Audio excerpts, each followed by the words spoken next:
کہ تیری بیوی بہت نیک ہے، اس جیسی عبادت گزار تجھے کبھی نہیں مل سکتی۔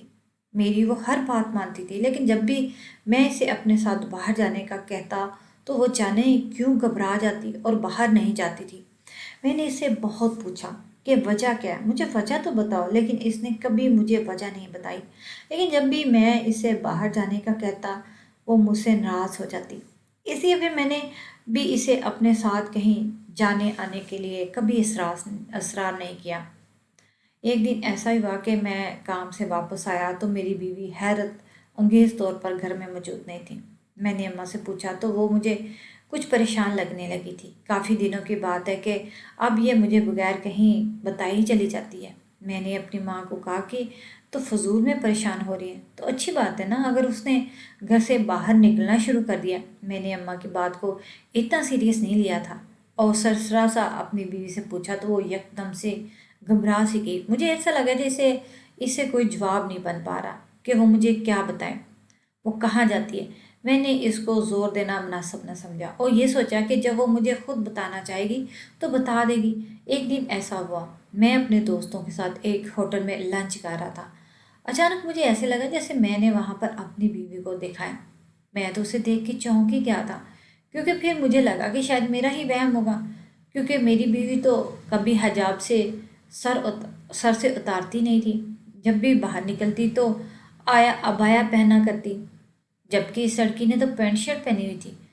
میں تو یہ سوچ کر اپنے آپ کو تسلی دی تھی کہ مجھے نظروں کا دھوکا ہوا ہے، وہم ہوا ہے اور یہ میری بیوی نہیں ہو سکتی۔ لیکن میں جب گھر پہنچا تو وہ گھر پر نہیں تھی۔ مجھے تھوڑا شک سا ہوا اور مجھے ایسا لگا جیسے جو میں نے ہوٹل میں دیکھا تھا وہ سچ ہی تھا۔ لیکن پھر تھوڑی ہی دیر بعد جب میری بیوی گھر میں داخل ہوئی تو اس نے عبایا پہن رکھا تھا اور نقاب کیا ہوا تھا۔ میں نے مجھ سے پوچھا کہ تم کہاں گئی تھی تو کہنے لگی میں تو اب مدرسے جاتی ہوں اور روزانہ وہیں جانا شروع کیا ہے۔ اس کے مدرسے جانے کا سن کر مجھے بہت خوشی ہوئی کہ میں تو فضول میں ہی اس پہ بیچاری پہ شک کرنے لگا تھا، جبکہ وہ تو اتنے نیک مقصد کے لیے گھر سے نکلنا شروع ہوئی تھی۔ یہ سب ساتھ ساتھ چل رہا تھا اور میں نے ابھی تک اپنی بیوی سے اس کے ماضی کے بارے میں بالکل بھی کچھ بات نہیں کی تھی اور نہ ہی کبھی پوچھا تھا۔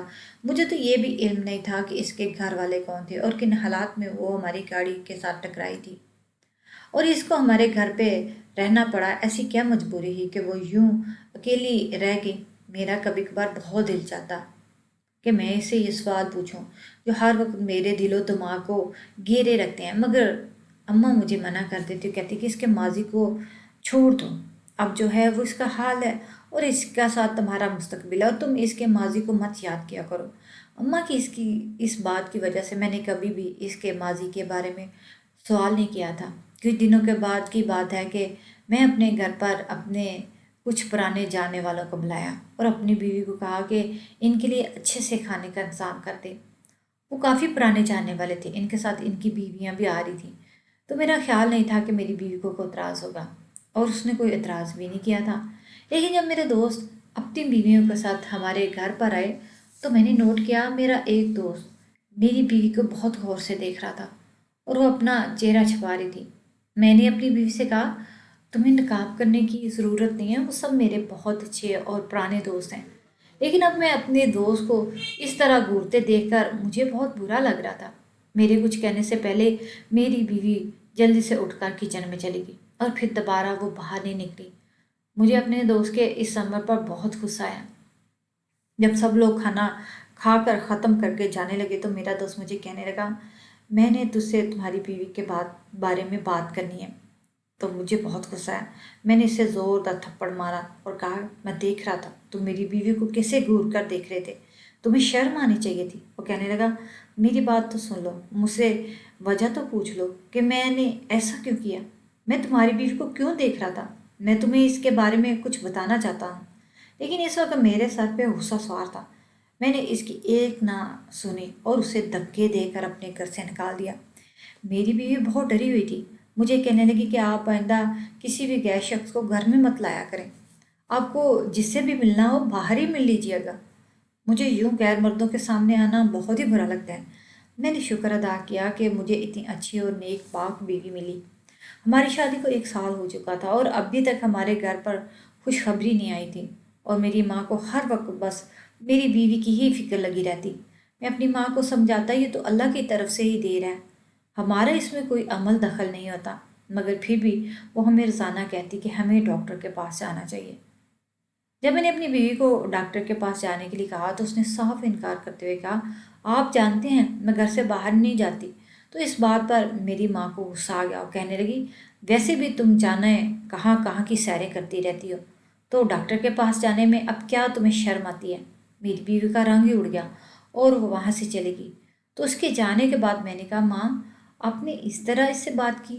اس نے مجھے بتایا تو تھا کہ وہ روزانہ مدرسے جاتی ہے۔ تو اماں کہنے لگی، اگر وہ مدرسے سے جاتی ہے تو روزانہ ایک ہی وقت پر جائے، مگر وہ تو کسی کسی دن جب مرضی دل چاہے وہ گھر سے نکل جاتی ہے، تمہیں تو وہی پتہ ہے جو اس نے بتایا، تمہیں کیوں میری باتوں پہ یقین آئے گا کہ کہاں گئی؟ میں تو عجیب سی کشمکش میں مبتلا ہو گیا کہ یہ کیا ہو گیا۔ میری ماں اور میری بیوی کے درمیان تو انتہائی سلوک تھا، وہ تو ایک دوسرے پہ جان جھڑکتے تھے، تو اب یہ کیسے ہو گیا کہ اماں کو میری بیوی میں عیب نظر آنے لگے، جبکہ وہ تو اتنی اچھی لڑکی تھی۔ میں نے اپنی بیوی سے پوچھا کہ اماں نے یہ بتایا کہ تم روزانہ نہیں جاتی بلکہ کبھی کسی وقت گھر سے نکل جاتی ہو؟ تو وہ روتے ہیں کہنے لگی، ایسا ویسا کچھ نہیں ہے، آپ پلیز مجھ پہ شک نہ کریں، اماں کی باتوں میں آ کر مجھے چھوڑ مت دیجیے گا۔ مجھے سمجھ نہیں آ رہا تھا کہ سچ کیا ہے جھوٹ کیا، میں کس کی باتوں پہ یقین کروں، اپنی ماں کی باتوں کا یا پھر اپنی بیوی کی باتوں کا، اور مجھے دونوں پر مکمل اعتبار تھا۔ میرا خیال تھا کہ ان دونوں کے درمیان جو بھی غلط فہمی اس کو دور ہونا چاہیے۔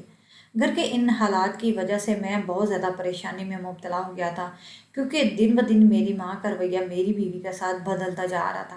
مجھے گوارا نہیں تھا کہ میں ہر وقت اس کے خلاف باتیں کرتی رہتی اور مجھے کہتی کہ اپنی بیوی کو چھوڑ دو، یہ لڑکی صحیح نہیں ہے، یہ بغیر بتائے گھر سے باہر جاتی ہے، تم اس سے پوچھا کرو کہ یہ کہاں پر جاتی ہے اور کس وجہ سے۔ جب میں اپنی بیوی سے ساری بات کرتا تو میرے آگے ہاتھ جوڑ دیتی اور انہیں لگتی، کہتی میرا کوئی قصور نہیں ہے، میں بہت نیک ہوں، شریف لڑکی ہوں، آپ کی اماں کو میرے بارے میں غلط فہمی ہو گئی ہے۔ نہ میں اپنی بیوی کو چھوڑ سکتا تھا اور نہ ہی اپنی ماں کو۔ اس وجہ سے میں شدید ذہنی ٹینشن کی وجہ سے بیمار رہنے لگا۔ انہی دنوں میرے 2 کالج کے دوست ملے جن سے ملے ہوئے کافی عرصہ ہو گیا تھا۔ 2-3 بار کی ملاقات کے بعد جب ہم ملے تو مجھے کہنے لگے، تم ٹھیک نہیں لگ رہے، خود کو ترا تازہ کرنا چاہیے۔ میرے وہ دوست کالج کے زمانے میں اکثر مجھے ملا کرتے تھے، میں بھی کبھی کبھار ان کے ساتھ جاتا تھا، اور پھر جب میری ماں کو پتہ چلا تو انہوں نے مجھے سب سے ملنے سے منع کر دیا تھا، اور پھر اس کے بعد میں نے دوستوں سے تعلق بھی توڑ دیا اور میں نے ان کے ساتھ کوٹھے پر جانا بھی چھوڑ دیا۔ اب اتنے عرصے بعد وہی دوست دوبارہ ملے تھے تو میں نے ان سے اچھے سے بات کی اور پرانی باتوں کا حوالہ نہیں دیا، لیکن پھر بھی وہ زبردستی مجھے اپنے ساتھ کوٹھے پر لے گئے۔ میں اپنے گھر کی وجہ سے اندر ہی اندر ڈپریشن کا مریض بن چکا تھا، اس لیے پھر میں نے بھی مذمت نہیں کی اور چپ چاپ ان کے ساتھ چلا گیا۔ حالانکہ میں کچھ جانتا تو خود کو روک سکتا تھا، مگر میں بھی خود کو تھوڑی دیر کے لیے اس ٹینشن بھرے ماحول سے نکالنا چاہتا تھا، اس لیے اپنے دوستوں کے ساتھ کوٹھے پر چلا گیا۔ میرا ایک دوست ہمیں بتانے لگا کہ میں تو اب بھی کبھی کبھار یہاں پہ آتا رہتا ہوں، اور یہاں کی ایک مشہور گلوکارہ اور رقاصہ ہے جس کا رقص دیکھنے کے لیے دور دور سے لوگ آتے ہیں۔ اگر تم لوگ آج اس کا رقص دیکھو گے نا تو دیکھتے ہی رہ جاؤ گے۔ تھوڑی دیر کے بعد پردے سے جو لڑکی باہر نکلی جس نے جالی کا نقاب اوڑھے رکھا تھا، اس نے آتے ہی رقص شروع کر دیا۔ میں نے اس کی طرف دھیان نہیں دیا، میں سر جھکائے بیٹھا تھا۔ پھر میرے دوست نے مجھے اشارہ کیا کہ دیکھو یہ کتنی حسین لڑکی ہے۔ جب میں نے اس لڑکی کے چہرے کی طرف نظر دوڑائی تو ایک دم سے میں ساکت ہی رہ گیا۔ ایسے کیسے ہو سکتا ہے؟ مجھے اپنی آنکھوں پہ بالکل یقین نہیں آیا کہ جس کو میں دیکھ رہا تھا کیا میرے سامنے وہی کھڑی تھی۔ یہ کوئی رقص کرنے والی کوئی اور عورت نہیں بلکہ وہ تو میری بیوی ہی تھی، اور اتنے لوگوں کے بیچ میں وہ مجھے یوں پہچانے سے انکار کی تھی جیسے مجھے جانتی نہیں تھی۔ اپنی بیوی کا یہ رویہ دیکھ کے میں تو دنگ ہی رہ گیا۔ میں کبھی خواب بھی نہیں سوچ سکتا تھا کہ مجھے کچھ ایسا منظر دیکھنے کو ملے گا۔ میں نے سب کے سامنے اسے تھپڑ مارتے ہوئے کہا، یہ کیا؟ تمہاری اصلیت میری ماں تمہارے بارے میں بالکل ٹھیک کہتی تھی کہ تم ایک بد کردار لڑکی ہو، اور میں نے اس کی باتوں کو یقین نہیں کیا۔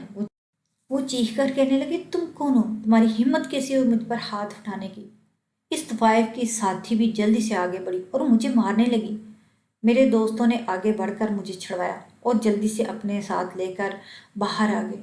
مجھے میرے ایک دوست کہنے لگا کہ میں نے سنا ہے کہ تم کہہ رہے ہو کہ وہ تمہاری بیوی ہے۔ ایسے کیسے ہو سکتا ہے؟ تمہیں ضرور کوئی غلط فہمی ہوگی ہے۔ یہ تو یہاں پر پیچھے کئی سالوں سے ہے اور اس کے ابھی تک اس نے شادی نہیں کی، اور تم کیسے اسے اپنی بیوی مان سکتے ہو؟ مجھے یہ بالکل بھی سمجھ نہیں آیا تھا۔ اسی وقت وہ گھر کے لیے نکل چکی تھی اور وہ مجھے بیوقوف بنانے کے لیے جائے نماز پر نماز پڑھی تھی۔ میں نے اس کو سلام کرتے ہوئے اس کا بازو پکڑ کر سامنے کیا تو وہ حیرانگی سے پوچھنے لگی کہ کیا ہوا ہے؟ تو میرے صبر کا پیمانہ اب لبریز ہو چکا تھا۔ میرا دل چاہا کہ میں اس کو ایک تھپڑ لگاؤں اور کہوں کہ تم میری عزت کا جنازہ نکالنے پر تلی ہوئی ہو، لیکن میں نے صبر سے پوچھا کہ ابھی تھوڑی دیر بعد پہلے تم کہاں تھی؟ تو کہنے لگی میں تو گھر پر ہی تھی۔ میں نے چلاتے بعد جھوٹ مت بولو، میں نے تھوڑی دیر پہلے تمہیں کوٹھے پہ دیکھا ہے اور میں کبھی سوچ بھی نہیں سکتا تھا تم اتنی گھٹیا نکل سکتی ہو۔ میں نے کبھی تم سے تمہارے ماضی کے بارے میں کبھی کچھ پوچھا نہیں ہے۔ مجھے اگر شک بھی تھا تو اب میں نے اس کو اپنے دل ہی دل میں دبا لیا تھا۔ یہی خیال تھا کہ تم ایک اچھے گھرانے کی لڑکی ہو، مگر تم تو ایک طوائف اور مجرم رکھنے والی لڑکی ہو۔ میں نے کبھی خواب میں نہیں دیکھا تھا اور نہ سوچا تھا کہ میری باتیں سن کر اس کا چہرے کے رنگت اڑ گئی۔ وہ کہنے لگی میرا یقین کریں، ایسی کوئی بات نہیں، میں گھر پر ہی رہتی ہوں، آپ چاہیں تو اپنی اماں سے پوچھ لیں۔ اسی وقت اماں بھی آ گئی اور کہنے لگی ہاں بیٹا یہ تو صحیح صبح سے ہی گھر پر ہے، میری آنکھوں کے سامنے کہیں بھی باہر نہیں گئی۔ میرا تو دماغ ہی چکرا کے رہ گیا۔ میں نے اسے پوچھا کہ پھر تم مجھے یہ بتاؤ کہ وہ کون ہے جو ہو تمہاری شکل کی ہے، اور میں اس سے پہلے بھی کئی بار دیکھا ہے، مجھے ہمیشہ یہی لگا کہ وہ تم ہو۔ میری بیوی کہنے لگی آج مجھے آپ کو سچ بتانا ہی پڑے گا۔ میری حقیقت ہے کہ میں کوٹھوں سے تعلق رکھتی ہوں۔ جس کو آپ کوٹھے پر دیکھ کر آئے ہیں، جس کو پہلے بھی آپ دیکھتے ہی رہے ہو، وہ میں نہیں، میری بہن ہے، ہم جڑواں بہنیں ہیں۔ میری ماں نے اسے اپنے جیسا بنا لیا اور وہ انہی کے نقش قدم پر چل پڑی ہے، مگر میں نے شروع سے ناچ گانے کو بہت ہی برا سمجھا اور میں فیصلہ کیا کہ میں اپنی پوری زندگی وہاں گناہ میں نہیں گزاروں گی اور جب بھی موقع ملا میں وہاں سے بھاگ نکلوں گی۔ میری ماں مجھے بہت مجبور کرتی تھی کہ میں بھی اپنی بہن کی طرح رقص کروں اور گا کر پیسے کماؤں، مگر میں منع کرتی تھی۔ پھر جس دن میرا سودا طے کیا تو اس دن مجھے موقع مل گیا اور میں وہاں سے بھاگ گئی۔ وہ لوگ میرے پیچھے ہی تھے کہ بھاگتے وقت میں آپ کی گاڑی سے ٹکرا گئی اور آپ لوگ مجھے ہاسپٹل لے گئے۔ میں نے اس جگہ کو چھوڑنے سے پہلے ہی اللہ سے دعائیں مانگی تھیں کہ وہ میرے لیے آسانیاں پیدا کرے اور میری مشکل کو حل کرے، تو آپ لوگوں کے وسیلے سے اللہ نے میری رہائش کا بندوبست کر دیا۔ میں صرف ایک چھت والی چاہ رہی تھی جہاں پر میں محفوظ رہ سکوں، اپنی زندگی گزار سکوں، اور میں نے آپ سے شادی کا بھی نہیں سوچا تھا، مگر قسمت میں ہماری شادی تو تھی اور ہوگی۔ اور جب بھی میں اماں کو آپ کو بتائے بغیر گھر سے جاتی تھی تو میں اپنی بہن سے ملنے جاتی تھی، کیونکہ میں اسے سمجھانا چاہتی تھی کہ میری طرح وہ بھی اس کام کو چھوڑ دے۔ میں نے آپ کو اپنا ماضی اس لیے نہیں بتایا تھا کیونکہ مجھے ڈر تھا کہیں آپ سب کچھ جان کر مجھے چھوڑ نہ دیں۔ میں ڈرتی تھی کیونکہ مجھے یہ ڈر لگ رہا تھا تاکہ اگر ان لوگوں نے مجھے دیکھ لیا تو کہیں مجھے واپس اپنے ساتھ نہ لے جائیں۔ اپنی بیوی کے منہ سے یہ سب سن کر میرا غصہ جا کی طرح بیٹھ گیا اور مجھے احساس ہوا کہ میں کتنا غلط سوچ رہا تھا۔ اماں نے بھی آگے بڑھ کر اس سے معافی مانگی اور کہا کہ مجھے معاف کر دو، میں نے تمہارے لیے اتنا غلط سوچا۔ اپنی بیوی کو کہا کہ تمہیں اب کسی سے ڈرنے کی ضرورت نہیں، تم اب میری پناہ میں ہو، کوئی بھی تمہیں یہاں سے نہیں لے جا سکتا۔ میری خوش نصیبی تھی کہ مجھے زینب جیسی بیوی ملی اور شکر ہے وقت پر حقیقت کا پتہ چل گیا۔